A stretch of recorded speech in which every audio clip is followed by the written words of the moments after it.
So welcome to the video. I'm just going to talk you through a few items first. So this is the mushroom that we're going to do. We're going to do a slightly smaller one on this side. So I've practiced it. I'm really happy with it. I'll talk you through how I did it. I did base it on a fairly realistic mushroom, but I've changed the colours, used a bit of artistic license, but I think it's really sweet. But yeah, that's a pink, well, I can't say that name, but there we go. I'll put it on the screen. So that's the mushroom I've based it on. Just to show you the piece of wood, Zoe Robson Fleece for You. She does bits of wood sometimes, so this is a perfect bit of elm wood. I just loved the edge of it, so that's why we're going to place it on there, and we're going to sort of line this up a little bit better with the edges. So I'll show you how I do that. The bats, these are art bats that you can just get off Etsy. Really nice grass colours. Here's another one, fantastic. We are going to wet felt this one, which is interesting because it's testing things out for me really, because I don't do much wet felting. Then the locks were from Threshing Barn. They really were the ideal colour for what I wanted, so I was very lucky there. But you could just have green locks sort of going up the mushroom. Then for the base I've used a dark fawn from World of Wool. Then these are some of the other colours. It's that lot really that I used for the top. So just choose a range of colours that you've got that go together, and you can make your own mushroom out of it. And then the lining, the bits in between, I just took some wool. So this was just a regular cream wool, and it was 3-ply, so I've stripped it into the single bits and we feed those on. So it's really quite simple. Have I shown you everything I need to show you? Yes, I believe that's it. So we'll go through making this mushroom, and then we'll probably do some more of the base, and then we'll wet felt and go from there. Let's get started. So we're going to start with the stalk of the mushroom, nice and simple, straightforward. I definitely don't want it to be much taller than that. Actually, I might have it a bit shorter.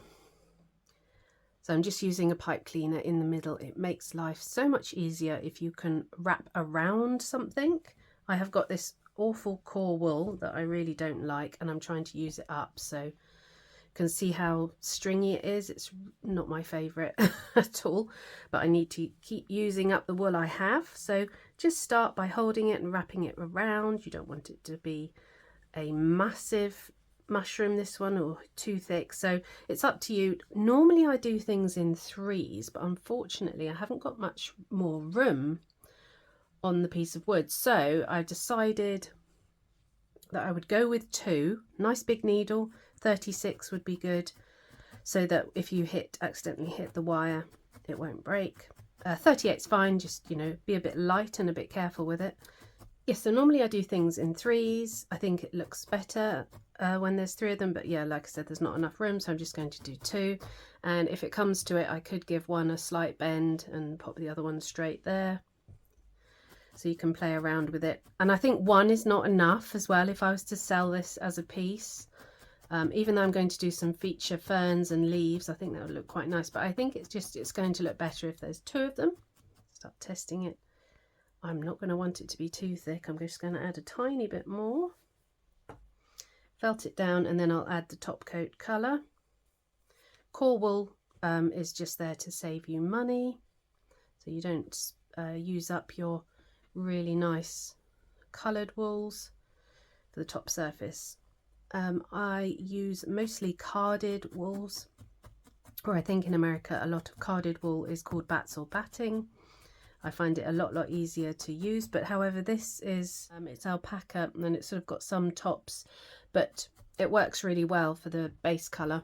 This one is mostly carded with some tops in it, but yeah, for the mushroom base, this is a carded Corridale from World of Wool. So when it comes to covering it, I like to sort of split the slither down a bit. Then you get a nice small piece, which is nice and even in your hand.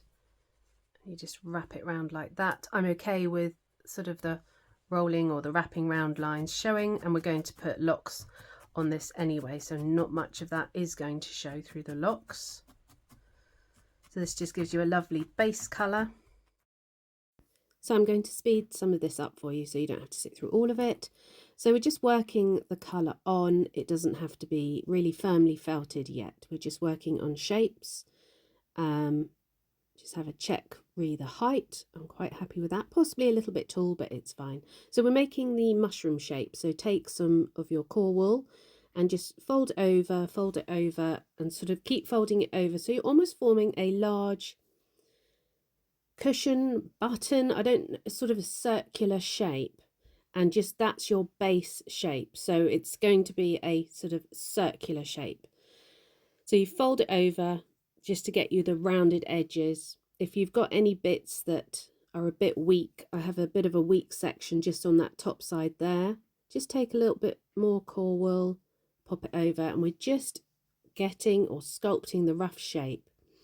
So I haven't felted it down that much, and I'm going to put a little bit on the top to start to build up the dome shape. And then once I've got a rough shape, I'm taking, this is a nicer core wool that I've got just to even everything out.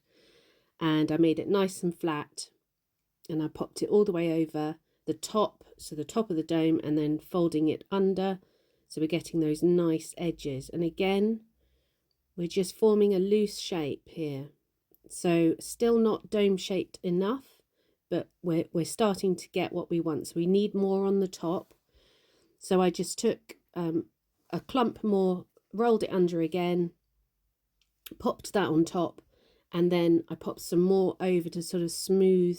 There was where I joined the two, there was quite a few dimples and sort of ruts. So I just put another bit over the top to smooth it. Now here we are putting the dark fawn over. So this is in slithers, so I've just sort of broken them up and put them together. And I'm doing all the way across the top first. And you're not going to see much of the underneath, but I'm still going to cover it because I would like it to be covered. These are some of my multi-needle tools. I talk about them in a multi-needle tool holder video. In my technical playlist, I've got lots of other things about how to get smooth finish, using heat, multi-needle tools, all sorts of things, specialist needles. So I'm just working the carded Corriedale colour on now. And again, this is quite loosely felted. We're going to go over it in a bit. So you want it to be roughly a third bigger than it should be in the end. So this is going to look too big. So now I've got two 38 triangulars in here, and I'm just going to work it all over and start to firm it up. This is how I like to operate, is I like to do the loose shape bigger than it should be and then firm it all up and then start adding more on. So trying to keep the dome shape, don't felt the edge too much at this point. I'm just keeping it back and in a bit so it doesn't splat out too much there. And we're going to hold it on the mat like this, sort of at right angles, to help us when we're doing the underside and you felt down into the mat. This just helps us keep the edge there and keep the shape. And then this is it, flat down, doing the top. And again, when we get down to the bottom, you just felt downwards and you start to form that edge bit. So we're going to work our way all the way around. And I sort of do underside top, just to sort of keep it even, so it doesn't sort of go a bit flat on one side and not on the other.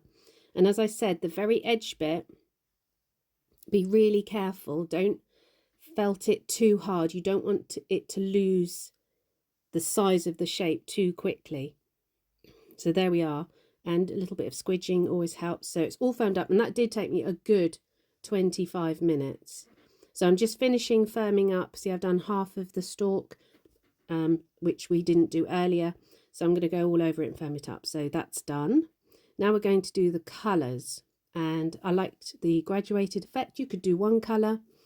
You could do blues. You could really have lots of fun. So I'm taking, because this is a smaller dome, I'm just doing one of the lighter colours in the middle.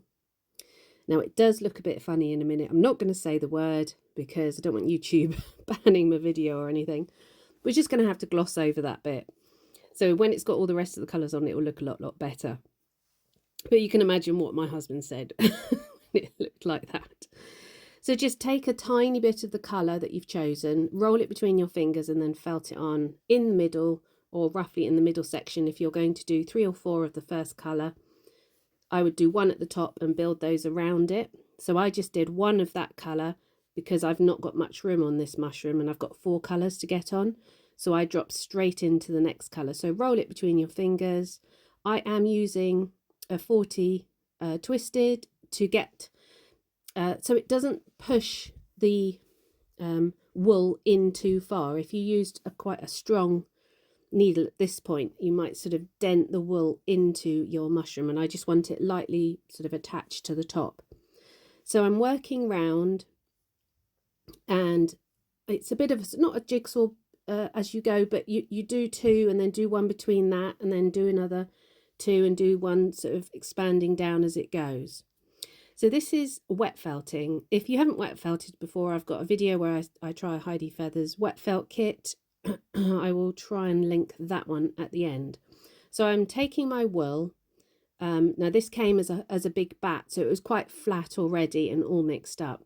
But you sort of do layers, and I've got just a towel down and then bubble wrap works really, really well. Then I've got my soap, hot water, and I've got my rolling things, which we'll look at in a minute. So I'm just layering it out. When you do wet felting, and I'm not, brilliant at wet felting, you're supposed to layer up sort of at right angles the wool as you go. So I do 1 going one direction and then 1 going the other direction. The reason why we're wet felting this is to use it as fern leaves. Now, if you have green felt, you can use that and cut it up. It would be absolutely fine. But I didn't have any green felt, and I'm trying to use up what I've got. And this art bat, this has got such beautiful colours in it, and it worked really, really well. So I'm really pleased, and I've still got lots left. So put a bit of soap into your water, and then I start dropping it all over. Not too much, you don't saturate it. I've got this silk thing. It came with the starter set that I had. I don't like it that much, but I didn't have another piece of bubble wrap. But in the end, I was able to fold the bubble wrap over. I prefer 2 layers of bubble wrap. I find that to be easier. So make sure everything's really damp, and you don't want it to be like really, really soapy. But you just start rubbing it over, and it took in all, took me about 20 minutes. It didn't take me that long. I'm not a proper wet felter. So turn it round, and I managed to fold over the bubble wrap, keep wetting it a little bit. It wasn't quite damp enough all over. So in order to tell whether it's done, you sort of lift the surface and see if the fibres are felted together.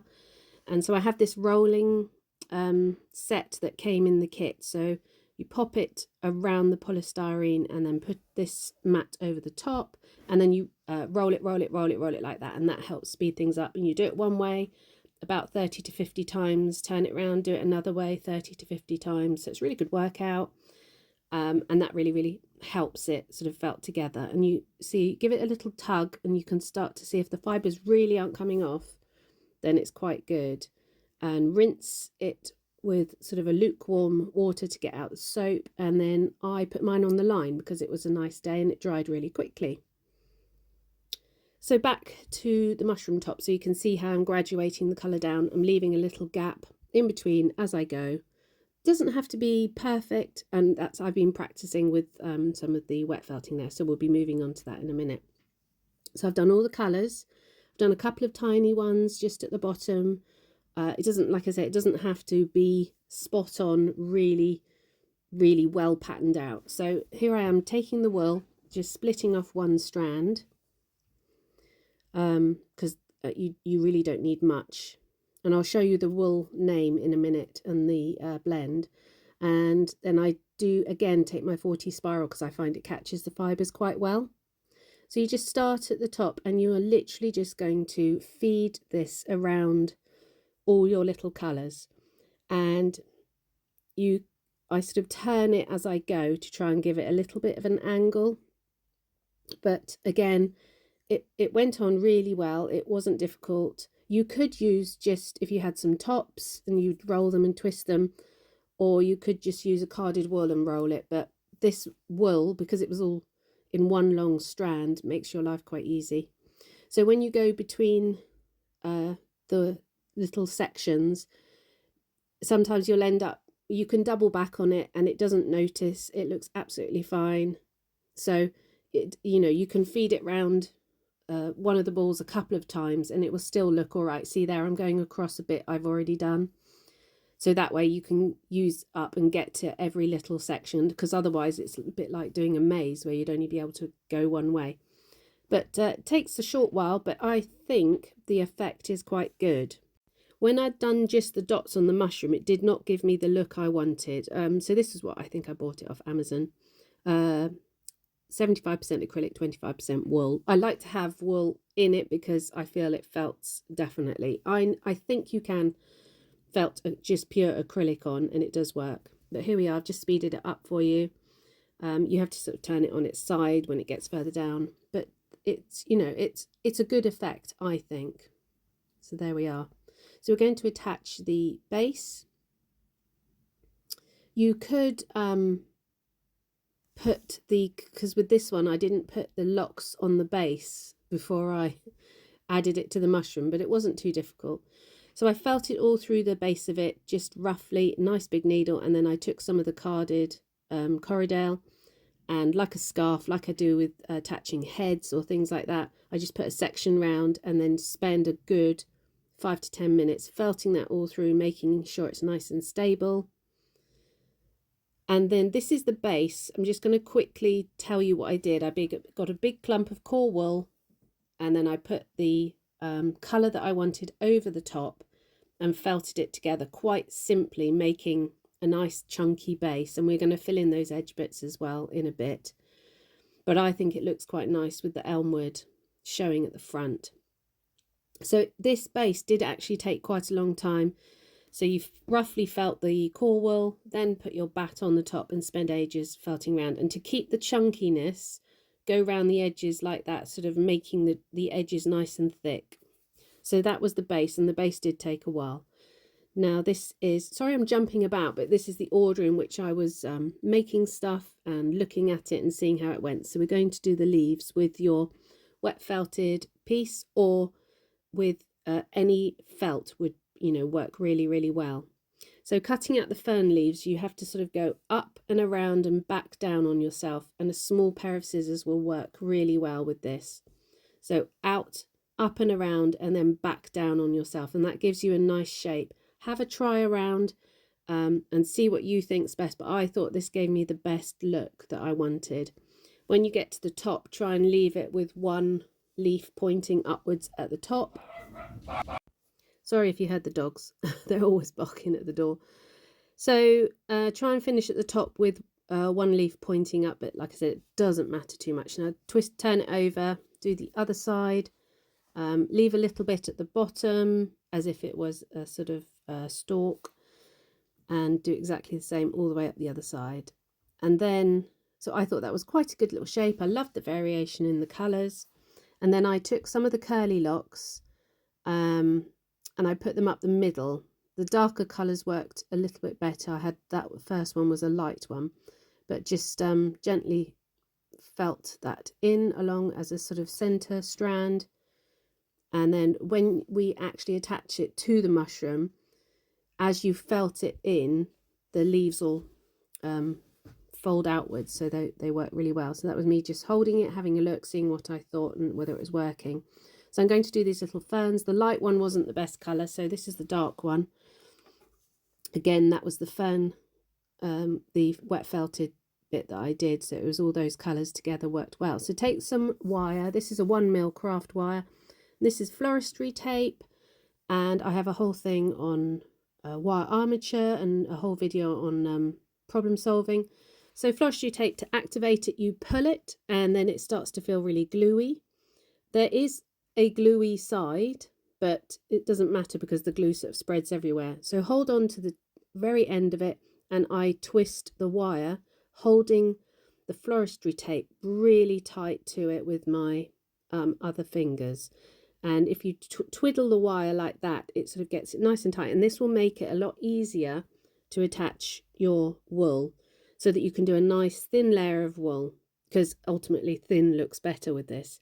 So take it all the way to the end and it sticks on itself, and voila, it's done. That's nice and easy. So take your wool that you're going to use for the colour of it and stretch it out nice and thin, almost thinner than you think it should be. You don't want any sort of fat clumps, because as soon as you twizzle it around the wire, it's going to look huge. So take the little end bit, and I tend to wrap it round with the other hand just to get that nice and fine, and then start the wrapping. So just get all those little bits on, and the slight bit of glue just helps it stick.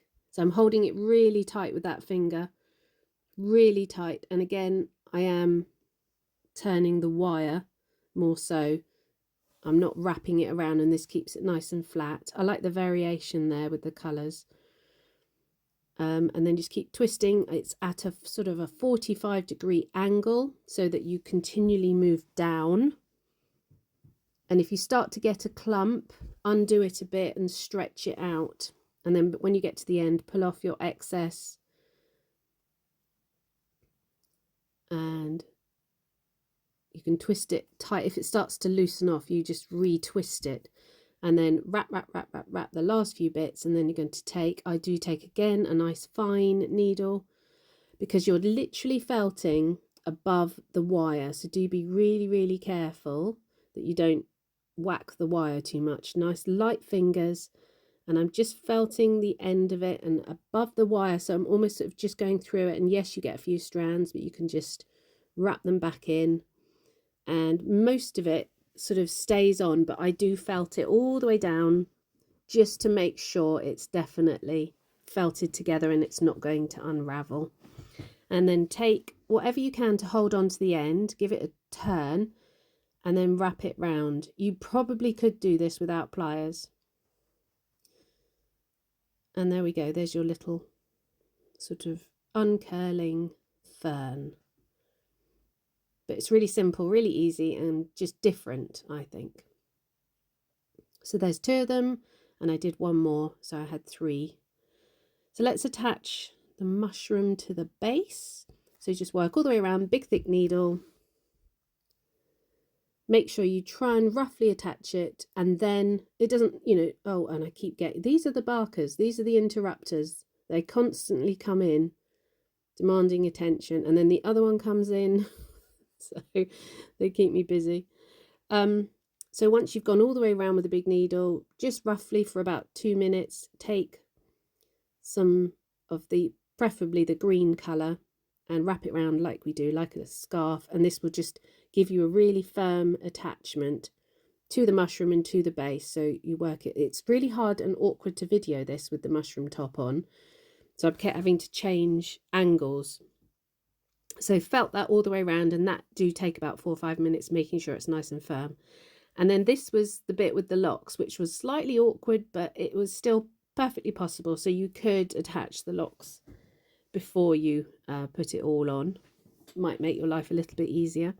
I attached a range of colours. I just thought it was different, but you could just use a green or a brown. And there we are. That's the 2 mushrooms. So yes, that's quite nice as is. It could be left, you know. But next we're going to attach the rolled up ferns, and then we will put the leaves on over the top, and then some locks all over the whole lot. So with the ferns, I just curled the end of it round the wire. I show you with the next one a bit more. And then we're going to, we take, see there, I've wrapped the wire almost around the base, and then put some of the wool on top, and you just felt either side of the wire with a nice thick needle, and this will keep them in place. So this one, here we go. So I bent it so it would go around the stalk, and that just keeps it nice and firm. And then that's the bit that you add the carded wool on top and felt it all in, so they stay sort of standing upright. So they work quite well. You can have a play around with how curly you want them. So I've done 3, and then really simply we just take the leaves, and I just did them at a diagonal going round, and I big thick needle to do the base, because you've got the wire of the wrapped up fern. So just attach the base, And then as I went up, I moved to the other needle. Actually, it felted through better. And you see how the leaves sort of lift up a bit, and yeah, it just works quite well. I was really pleased with that. So we put one on at one angle, and then I did another one at the opposite angle, and I just sort of wrapped them around. I'd only done about 6 leaves, I think, so you don't need too many. There we go, and it just covers up all of the base. It does cover your locks up a little bit as well, but they're still showing a bit. So that was the front, so I just moved to the back and added some more. And this was kind of a work in progress. I was sort of figuring things out as I went along. So you can have a play around, put your own spin on it, would be really good. So there we go. I've done all the leaves, and then I took all of these lovely green locks I've got, and I sort of put them around the base and had a look, and I thought, yeah, it works quite well actually. So I put quite a lot of locks, which were a range of green colours. Go on to Etsy, search green curly locks, Teeswater, BFL Blueface Leicester. There's loads on Etsy. And I just sort of put them all out and around the bottom, and that's the front done. So just, oh no, that's the back done and the front, and it just worked really well. So this is a all-purpose glue. I've had no problem with it, and I've been using it for about 5 years. It seems to work well, and I put quite a lot on at the base, not too much over the edges, and then I've just squashed it on and left it to dry. And I've been, you know, it's attached nice and securely. You could bend one of the mushrooms if you think they're a little bit sort of crowded, but there we are. So really super simple. There's lots of parts of that mushroom there. I do appreciate that, and I don't like my videos to be too long, so I hope you've managed to get most of it. I will put my technical playlist up and my other mushroom video up here, but thanks for watching, and I hope you've enjoyed that, and see you soon.